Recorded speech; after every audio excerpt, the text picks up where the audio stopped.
اہل عرب کی حالت زار پر کوڑنے کے علاوہ آپ اپنی خلوت و تنہائی میں زندگی اور کائنات کے رازوں پر بھی غور و فکر کیا کرتے تھے اور سوچا کرتے تھے کہ زندگی کیا ہے، کائنات کیا ہے، یہ چاند سورج ستارے کیوں کر بنے، کائنات کیوں تخلیق کی گئی، کس نے کی، زندگی کا ظہور کب ہوا، کیسے ہوا۔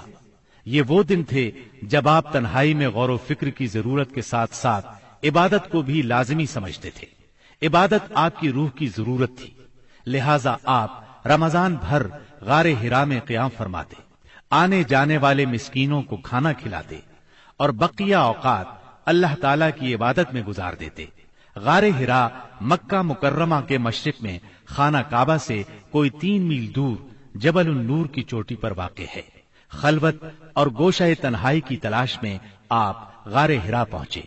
یہ چونکہ کعبہ کے سامنے تھا اور وہاں کامل تنہائی اور یکسوئی تھی، اسی لیے آپ کو بہت پسند آیا۔ رمضان کا مہینہ اور پیر کا دن تھا۔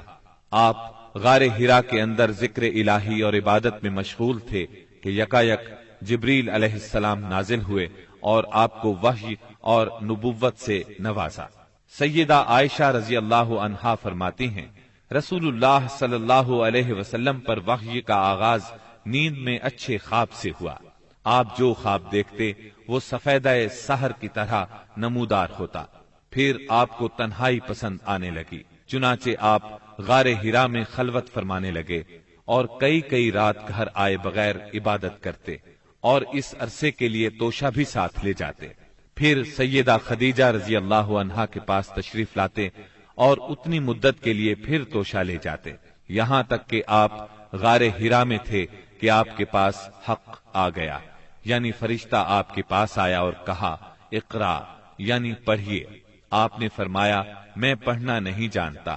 رسول اللہ صلی اللہ علیہ وسلم فرماتے ہیں کہ اس پر اس نے مجھے پکڑ لیا اور اس زور سے دبوچا کہ مجھے چور کر ڈالا اور پھر مجھے چھوڑ کر کہا اقرا، یعنی پڑھیے۔ میں نے پھر کہا میں پڑھنا نہیں جانتا۔ اس نے پھر مجھے پکڑ کر دبوچا اور چور کر ڈالا، پھر چھوڑ کر کہا اقرا، پڑھیے۔ میں نے پھر کہا میں پڑھا ہوا نہیں ہوں۔ اب اس نے تیسری بار دبوچا اور کہا اقرأ باسم ربك الذي خلق خلق الإنسان من علق اقرأ وربك الأكرم الذي علم بالقلم علم الإنسان ما لم يعلم۔ پڑھ اپنے اس پروردگار کے نام سے جس نے پیدا کیا، انسان کو لوتھڑے سے پیدا کیا۔ پڑھ تیرا رب بڑا کریم ہے جس نے قلم کے ذریعے سے علم دیا، انسان کو وہ بات سکھائی جسے وہ جانتا نہ تھا۔ اب آپ نے یہ آیات پڑھ دیں، پھر آپ ان آیات کو لے کر واپس آئے۔ آپ کا دل کانپ رہا تھا۔ آپ نے سیدہ خدیجہ رضی اللہ عنہا کے پاس پہنچ کر فرمایا مجھے چادر اڑا دو، مجھے چادر اڑا دو۔ انہوں نے چادر اڑا دی، یہاں تک کہ دہشت جاتی رہی۔ پھر آپ نے سیدہ خدیجہ کو واقعہ سنایا اور فرمایا مجھے اپنی جان کا خوف ہے۔ انہوں نے کہا اللہ کی قسم ایسا ہرگز نہیں ہو سکتا، اللہ آپ کو کبھی رسوا نہیں کرے گا۔ آپ صلہ رحمی کرتے ہیں، بے سہاروں کا بوجھ اٹھاتے ہیں، خالی ہاتھ لوگوں کی مدد کرتے ہیں، مہمان کی مہمانی کرتے ہیں اور حق کے سلسلے میں پیش آنے والے مصائب میں مدد کرتے ہیں۔ اس کے بعد سیدہ خدیجہ آپ کو اپنے چچا زاد بھائی ورقہ بن نوفل کے پاس لے گئی۔ یہ جاہلیت کے دور میں عیسائی ہو گئے تھے، عبرانی لکھنا پڑھنا جانتے تھے اور عبرانی میں انجیل لکھتے تھے۔ اس وقت بوڑھے اور نابینا ہو چکے تھے۔ سیدہ خدیجہ رضی اللہ عنہا نے ان سے کہا بھائی جان آپ اپنے بھتیجے کی بات سنیں۔ ورقہ بن نوفل نے کہا بھتیجے کہو تم کیا کہتے ہو؟ آپ نے جو کچھ دیکھا تھا بیان کر دیا۔ اس پر ورقہ بولے یہ تو وہی فرشتہ ہے جو موسیٰ علیہ السلام پر نازل ہوا تھا۔ کاش میں اس وقت زندہ ہوتا جب آپ کی قوم آپ کو نکال دے گی۔ آپ نے حیران ہو کر فرمایا میری قوم مجھے نکال دے گی؟ ورقہ بن نوفل بولے ہاں کوئی ایسا آدمی نہیں جو تم جیسا پیغام لایا ہو اور اس سے دشمنی نہ کی گئی ہو، اور اگر میں اس وقت تک زندہ رہا تو تمہاری زبردست مدد کروں گا۔ لیکن اس کے بعد جلد ہی ورقہ بن نوفل فوت ہو گئے۔ اور ادھر وحی کا سلسلہ رک گیا۔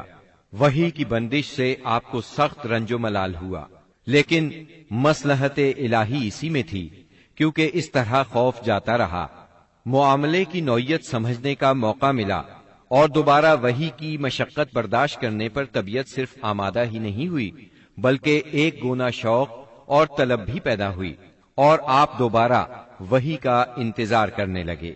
ادھر آپ گوشہ نشینی کی بقیہ مدت پوری کرنے کے لیے ورقہ کے پاس سے پلٹ کر دوبارہ غار حرا میں تشریف لا چکے تھے۔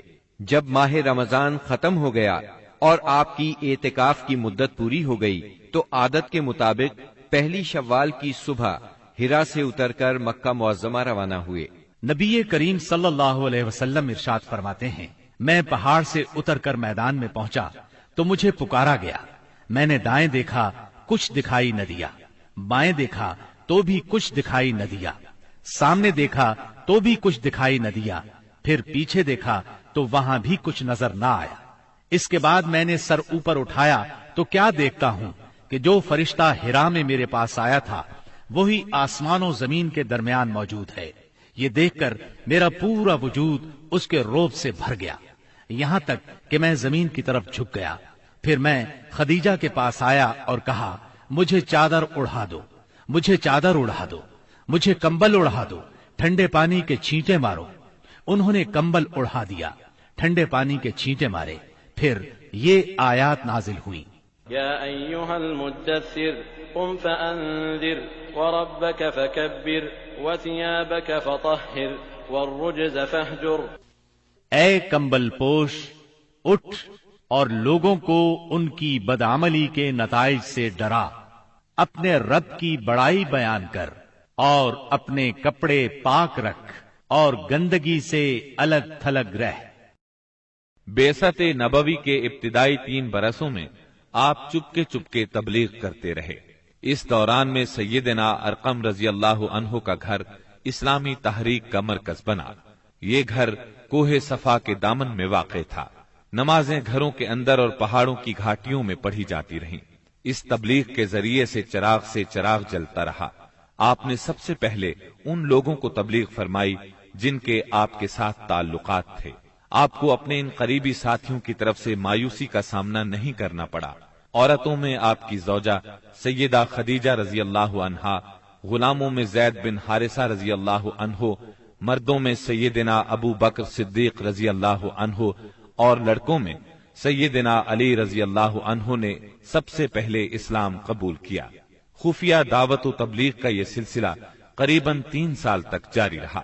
اس عرصے میں جن حضرات نے اسلام قبول کیا ان کے نام یہ ہیں: بلال بن رباح، عثمان بن عفان، زبیر بن عوام، عبد الرحمن بن عوف، طلحہ بن عبید اللہ، سعد بن ابی وقاص، عمرو بن انبسہ، خالد بن سعد بن عاص، عمار بن یاسر، خباب بن ارت، ابو عبیدہ بن جراح، سعید بن زید، جعفر بن ابی طالب، عبداللہ بن مسعود، ابو سلمہ، عثمان بن مظعون، صہیب رومی اور ارقم رضی اللہ عنہم۔